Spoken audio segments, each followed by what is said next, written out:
اسی کو لے لیتے ہیں کہ دیکھیں عمومی طور پر جو انسان جب اوور ایج ہوتا چلا جاتا ہے، اور ہماری بہن بھی جو آپ ابھی ماشاءاللہ ہو سکتا ہے ینگ ہوں، لیکن جب آپ بھی اوور ایج ہوں گی تو ایسی کیفیات ہوتی ہیں، انسان ایک دفعہ پھر دوبارہ بچپنے کی طرف آ جاتا ہے اپنی طبیعت کے اعتبار سے۔ اعصاب کمزور ہو جاتے ہیں، شور پسند نہیں ہوتا،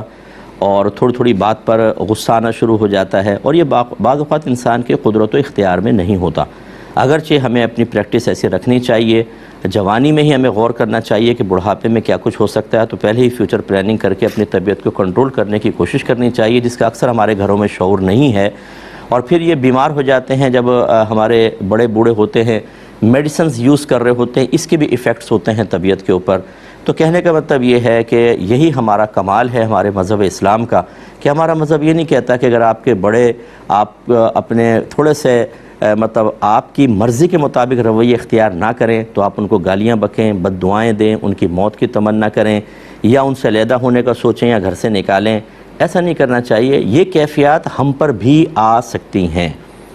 کسی نے بڑی پیاری بات کہی کہ جب تک بہو ہوتی ہے تو وہ ساس سے چاہتی ہے کہ مجھے ہر طرح کی آزادی ملے، اور وہ برا بھلا کہتی رہتی ہے ساس کو، نہ مجھے کہیں جانے دیتی ہے، نہ آنے دیتی ہے، نہ سونے دیتی ہے، یہ نہ کرو، وہ نہ کرو، یہ نہ خریدو، وہ نہ خریدو۔ لیکن جب وہ خود ساس بنتی ہے تو یہی تمام چیزیں اپنی بہو کے لیے پسند کر رہی ہوتی ہے، اور اگر وہ بہو اس کی اطاعت نہ کرے تو اس پہ ہائپر بھی ہو رہی ہوتی ہے۔ اس سے اب تھوڑا سا اندازہ کریں، بچوں کا ذہن بنانا یہ ہماری ذمہ داری ہوتی ہے۔ یہ سب سے بڑی ہماری مسٹیک ہوتی ہے کہ اگر بچہ کسی بڑے کے بارے میں بیڈ کمنٹس پاس کر رہا ہو، غلط قسم کی، تو ہم چونکہ اگر بڑے سے ہماری بھی لگتی ہے نا تو ہم اس کی فیور کرتے ہیں، ہاں بیٹا بس برداشت کرو، تمہاری ماں نے برداشت کیا ہے،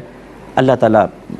خود ہی کر دے گا۔ یعنی آپ نے بچے کی حوصلہ شکنی نہیں کی، بلکہ اس بڑے کی شکایت پر اس کی حوصلہ افزائی کر دی۔ اللہ نہ کرے کہ آپ کے اولاد ایسی ہو۔ میرا بڑا مشاہدہ ہے، کیونکہ میں پبلک میں رہنے والا آدمی ہوں، یہی بچے تھوڑے عرصے بعد بڑے ہو کے اپنی ماں اور باپ سے بدتمیزیاں کر رہے ہوتے ہیں، کیونکہ یہ جرت تو آپ نے فراہم کی تھی۔ کسی گھر کے بڑے کے مقابلے میں بچوں کے اندر بولنے کی جرت آپ نے فراہم کی تھی۔ اگر وہ غلط بھی تھے، آپ کو کہنا چاہیے تھا بیٹا بڑوں کے سامنے نہیں بولتے، خبردار، غلط چیز۔ اور پھر آپ شوہر سے ڈسکس کر لیتے ہیں کہ بچوں کو ہرٹ ہوئے ہیں، مناسب نہیں کی امی نے، وہ ایک الگ چیز ہوتی، لیکن آپ نے حوصلہ افزائی کی، غلط کی۔ اس پہ میں کلام کروں گا لیکن مختصر سے بریک کے بعد۔ بسم اللہ الرحمن الرحیم۔ تو کہنے کا مطلب یہ ہے، جیسے اب بعض اوقات بچے والد کے بارے میں کہہ رہے ہوتے ہیں، اگر ماں کی والد سے جنگ ہو رہی ہے نا تو وہ حوصلہ افزائی کر دیتی ہے، اور کبھی بچے ماں کی شکایت کرتے ہیں تو باپ کہتا ہے بیٹا میں بھی برداشت کر رہا ہوں، تم بھی کر ہی لو، اتنے عرصے سے تمہارے باپ کے سر کے آدھے بال تو اسی نے ختم کیے ہیں۔ تو اس طریقے سے بچوں کی حوصلہ افزائی کر کے جب آپ کسی ایک بڑے کے مقابلے میں ان کو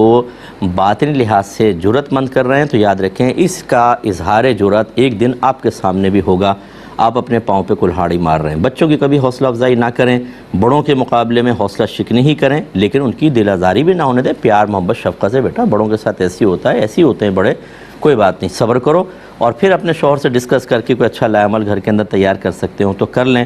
باقی یہ جو بچوں نے کہا کہ اگر دادی فوت ہو جائیں تو ہم شکرانے کے نوافل پڑھیں گے، یہ عمومی طور پہ منت ماننا مقصود نہیں ہوتا، نہ اللہ سے ہم کلام ہوتے ہیں، یہ اظہار غضب ہوتا ہے کہ مر جائے تو وہی شکرانے کے نوافل پڑھیں گے۔ اور ابھی آپ کے بچے اگر نابالغ ہیں تو نابالغ کی تو ویسے اس کے اوپر کوئی چیز فرضیہ واجب نہیں ہوتی، اور یہ چیز اچھی نہیں ہے کہ دادی فوت ہوں تو شکرانے کے نوافل پڑھ رہے ہوں دادی کے فوت ہونے پر، کتنی بری بات ہے۔ تو کل ہو سکتا ہے کہ خدا نخواستہ آپ کوئی بات کہیں تو پھر وہ جو کہ نازک مزاج ہو چکے ہوں گے، عدم برداشت کا مادہ تو آپ ہی نے ان کا بڑھایا تھا، ہو سکتا ہے وہ آپ کے بارے میں بھی کہتے ہوئے نظر آئیں، پردے کے پیچھے سے آپ سنیں